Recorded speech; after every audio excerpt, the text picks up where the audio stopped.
Lord ప్రభుకి స్తోత్రం. యేసుక్రీస్తు నామమున మీకు వందనాలు చెల్లిస్తూ ఉన్నాను. దయచేసి ఈ వీడియో చూస్తున్న వీక్షకులందరికీ ప్రభు నామమున వందనాలు. దయచేసి ఈ వీడియో మొదట నచ్చినట్లయితే లైక్ చేయండి, మీరు ఇతరులకు షేర్ చేయండి. దయచేసి వీడియోను సబ్స్క్రైబ్ చేసుకోవాలని, ఫాలో కావాలని ప్రభు పేరట కోరుకుంటున్నాను. దయచేసి ఈ మాటలను మొదటి నుండి చివరి వరకు వింటే ఇవి ఎంతో ప్రయోజనకరమైనవి కనుకనే దాచుకోకుండా మీకు బహిరంగంగా ఇంటింటను తెలియచేయాలనేది దేవుని ఉద్దేశమై ఉన్నది. మీ క్షేమాభివృద్ధి నిమిత్తమే ఈ మాటలు మీకు అందించబడుతున్నాయి. బలహీనంగా ఉన్న వారిని బలపరచడానికి, ధైర్యం చెడిన వారిని ధైర్యపరచడానికి, కృంగిపోయిన వారిని లేవనెత్తడానికి ఈ మాటలు మీకు ఎంతగానో సహాయం చేస్తాయి. కనుక దయచేసి వీడియోను ఎక్కడ స్క్రిప్ట్ చేయకుండా వినండి. మీరున్న స్థలంలో, బంధువుల్లో, స్నేహితుల్లో, నివసించే సమాజంలో ఎవరైనా రోగాలతో బాధపడుతూ, వ్యాధులతో బాధపడుతూ, అనేక వైద్యుల దగ్గరికి తిప్పలు పడి ప్రయోజనం లేకుండా ఉండే వాళ్లకు ఈ వీడియోను షేర్ చేయండి. మీకు ఎలా ప్రయోజనకరంగా ఉంటాయి ఆ మాటలు, వారికి కూడా ఆ మాటలు ప్రయోజనకరంగా ఉంటాయి. మాటల ద్వారా వాళ్ళు ఆదరించబడతారు. వారి విశ్వాసాన్ని బట్టి ప్రభు వారిని స్వస్థపరుస్తాడు. ఈరోజు చెప్పబోయే అంశాన్ని ఒక చిన్న పాట పాడుకుందాం. నా చిత్తమే శుద్ధి పొందు అని చెప్పి తాకితివే, నా చిత్తమే శుద్ధి పొందు అని చెప్పి తాకితివే, అయ్యా అని చెప్పి తాకితివే, అయ్యా అని చెప్పి తాకితివే. విన్నపాలు వినువాడా, నా కన్నీరు తుడచువాడా, సుఖమును ఇచ్చువాడా, స్తోత్రము యేసయ్యా.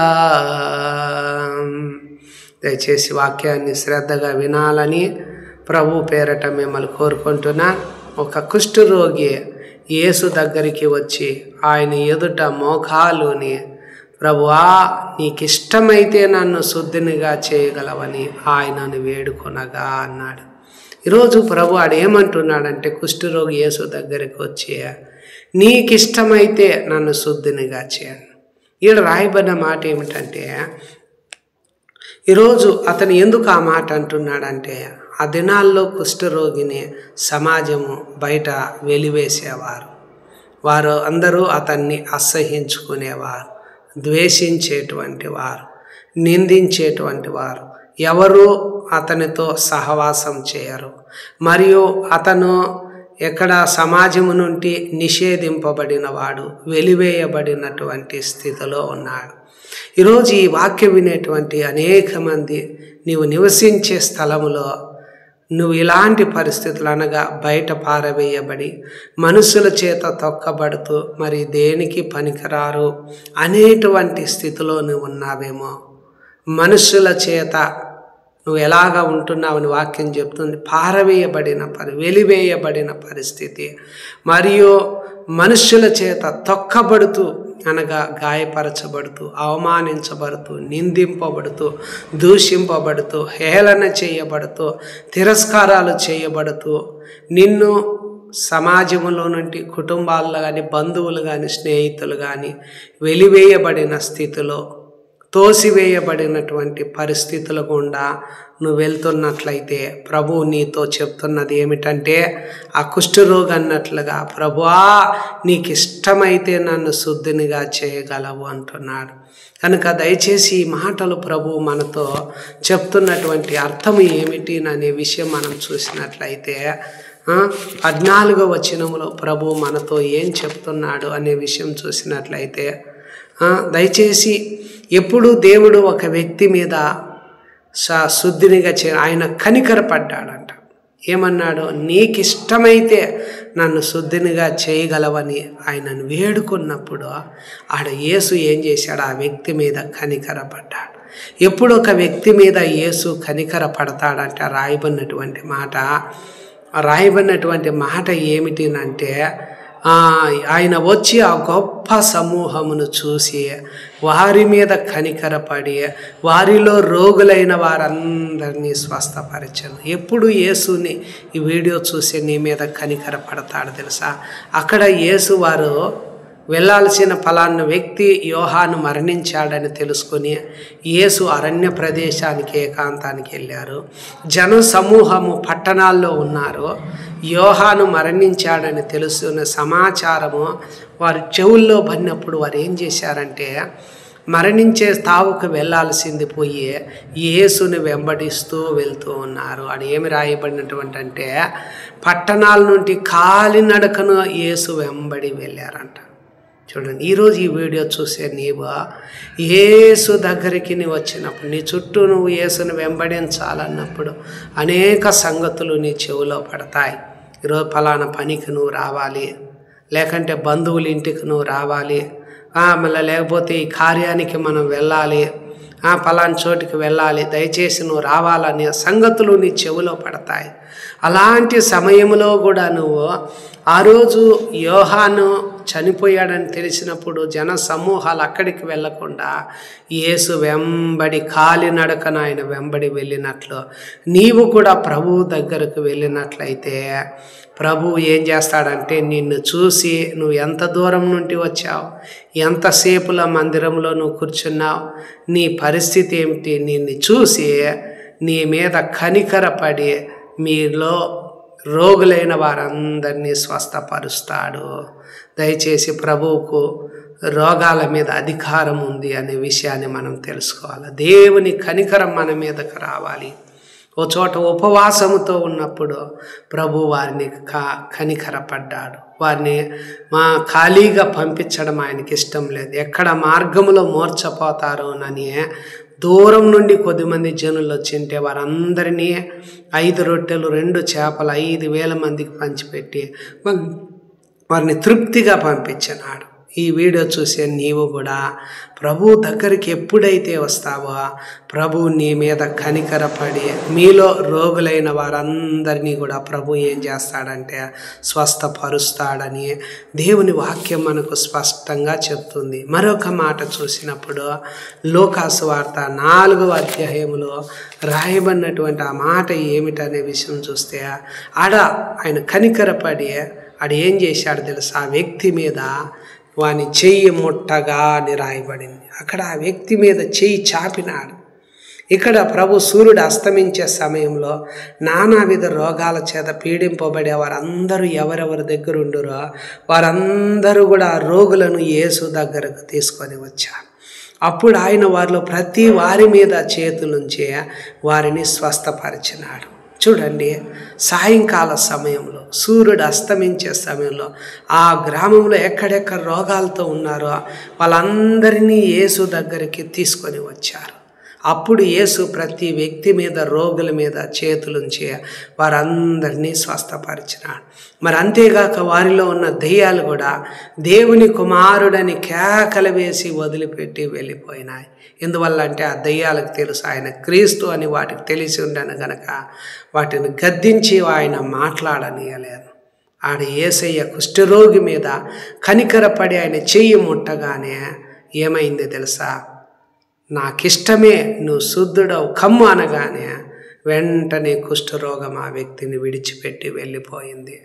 ఇక్కడ రోగులతో ఉండే వారందరినీ యేసు దగ్గరకు తీసుకొచ్చినప్పుడు ప్రతి వ్యక్తి మీద ఆయన చేతులుంచి వారిని స్వస్థపరిచినాడు. ఇంతేగాక దెయ్యాలు దేవుని కుమారుడని కేకలు వేసి వదిలిపెట్టి వెళ్ళిపోయినాయి. దయచేసి ఈ వీడియో చూసే మనం కూడా ప్రభు సన్నిధిలో ఎప్పుడైతే ఆ విధంగా ఉంటామో ప్రభు నీ జీవితాల్లో కార్యం చేయడానికి సంసిద్ధంగా ఉన్నాడు. హెబ్రీ 11:6 ఉన్నప్పుడు విశ్వాసముతో ఈ కార్యం చేయాలి. విశ్వాసముతో మనం ఎప్పుడైతే ఈ కార్యం చేస్తామో రాయబడింది ఏమిటంటే ఆయన కనికరపడి ఏం రాయబడినటువంటి మాట ఏమిటంటే చెయ్యి చాపి వాడిని ముట్టి నాకిష్టమే నీవు శుద్ధుడవు కమ్ము అంటే యేసయ్య ఇష్టమే. నువ్వు ఆరోగ్యంగా రోగంతో ఉండడం ఆయనకి ఇష్టం లేదు. నువ్వు ఆరోగ్యంగా ఉండడం ఆయనకి ఇష్టం. నువ్వు సంతోషంగా సమాధానంగా ప్రశాంతంగా ఉండడం దేవునికి. అందువల్ల నాకు ఇష్టమే నువ్వు శుద్ధుడవు కమ్ము అని అన్నాడు. అనగా దాని అర్థం ఏమిటంటే విశ్వాసం లేకుండా దేవునికి ఇష్టడై ఉండుట అసాధ్యం. నువ్వు విశ్వాసంగా ఉంటే దేవునికి ఇష్టంగా ఉంటావు. ప్రభు చూసేది నీలో విశ్వాసం. ఎప్పుడు నీకు విశ్వాసం వస్తుందంటే వినుట వలన మనకు విశ్వాసము కలుగుతుంది. ఆ వినుట అనేది క్రీస్తుని గూర్చిన మాట వలన కలుగుతుంది. ఆ రోజు బహుజన సమూహాలు ఆయన మాట వినేదాన్ని, తమ రోగాలు కుదుర్చుకునేదాన్ని కూడి వస్తా వచ్చిన. ఈరోజు నువ్వు వాక్యం వినటం ద్వారా నీకు విశ్వాసము కలుగుతుంది. మళ్ళీ ఇంకొక మాట ఏమంటే విశ్వాసం అనేది నిరీక్షింపబడు వాటి యొక్క నిజ స్వరూపం. అదృశ్యమయ్యేది ఉన్నదని రుజువు చేయగలిగింది ఏమిటంటే విశ్వాసం. విశ్వసించు దేవుని ఎదుట ఉన్నాం. లేని వాటిని ఉన్నట్టుగా పిలిచేవాడు, మృతులను సజీవులుగా చేయగలిగిన దేవుడు మన మధ్యలో ఉన్నాడు. కావున ఆ విశ్వాసముతో మళ్ళీ రాయబడిన మాట ఏమిటంటే 2 కొరింథీ 4వ అధ్యాయం 14-15లో విశ్వసించి తిని గనక మాట్లాడి తిని. విశ్వాసముతో కూడిన ఆత్మ కలిగి మనం ఏం చేయాలంటే మాట్లాడాలి. అక్కడ యేసు ఏం చేస్తున్నాడంటే చేయి చాప ఆ వ్యక్తిని ముట్టి నాకు ఇష్టమే నువ్వు శుద్ధుడవు కమ్మంటే విశ్వాసంతో ప్రభు మాట్లాడుతున్నాడు. ఈరోజు నువ్వు కూడా దేవుని మాటలు విశ్వసిస్తే, అంగీకరిస్తే, ఒప్పుకుంటే, నమ్ముకుంటే, నమ్మితే ప్రభు తప్పనిసరిగా నీ విశ్వాసంతో నువ్వు మాట్లాడినప్పుడు విశ్వాసంతో కూడిన ఆత్మ అప్పుడు నీ జీవితంలో పని చేయడం ప్రారంభిస్తుంది. శ్రమల్లో ఓర్పు కలిగి ఉండాలి. ఓర్పు అనేది నీకు పరీక్ష అనేది నీకు నిరీక్షణను కలుగజేస్తుంది. కనుక ప్రభు సన్నిధిలో ఎప్పుడైతే నువ్వు ప్రార్థన చేస్తావో ప్రభు నీ జీవితాల్లో కార్యం చేయడానికి సంసిద్ధంగా ఉన్నాడు. నిన్ను స్వస్థపరచడానికి సిద్ధంగా ఉన్నాడు.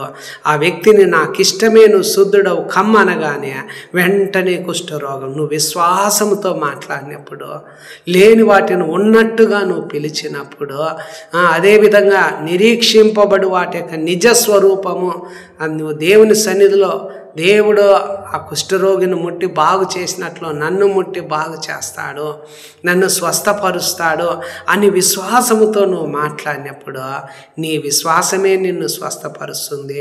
నీవు విశ్వసించిన ప్రకారమే నీకు అవుతుంది. మళ్ళీ అదేవిధంగా నువ్వు ఏమి కోరుకుంటావో నీవు కోరినట్టే నీకు అవునుగాక. నువ్వు నమ్మితే దేవుని మహిమను చూస్తావు. మీ నమ్మిక చొప్పునే మీకు కలుగునుగాక అన్న మాట ప్రకారంగా ప్రభువు మిమ్మల్ని దర్శించి సంపూర్ణంగా ఆయన ముట్టి స్వస్థపరచడానికి సిద్ధముగా ఉన్నాడు. ఆ కుష్ఠరోగిని కనికరించిన యేసు ప్రభు నిన్ను కూడా ముట్టిస్తూ నువ్వు ఎక్కడున్నా, ఇంటిలో ఉన్నా, హాస్పిటల్లో ఉన్నా, రోగంతో బాధపడుతూ అనేక వైద్యుల దగ్గరికి ఎన్నో తిప్పలు పడి ఉన్న డబ్బంతా ఖర్చు పెట్టుకొని ప్రయోజనం లేక దుఃఖముతో ఉన్నావేమో, దయచేసి యేసును గురించి విని ఆయన వస్త్రాలు ముడితే బాగుపడతానని నువ్వు యేసు దగ్గరికి వచ్చి ఆయన వస్త్రపు చెంగు ముట్టినప్పుడు వెంటనే నీకున్న రోగం బాగవుతుంది. విశ్వాసంతో నువ్వు మాట్లాడాలి. నేను ఆయన వస్త్రాలు ముడితే బాగుపడతాను, ఆయన నిజంగా ఆయన మాటల్ని విశ్వసిస్తున్నా అంటే నీ విశ్వాసమే నిన్ను బాగు చేస్తుంది. ఆయన మాట నీలోని దయ్యాలు వెళ్ళగొట్టి రోగము నుండి బాగు చేస్తాడు. నువ్వు ఏదైతే విశ్వసించావో ఆ విధంగానే ప్రభు జరిగించి సంపూర్ణంగా నిన్ను స్వస్థపరచగలడు. కనుక దయచేసి దేవుని మాటలను పూర్తిగా మీరు విశ్వసించండి. ప్రభు దయచేసి వీడియో నచ్చినట్లయితే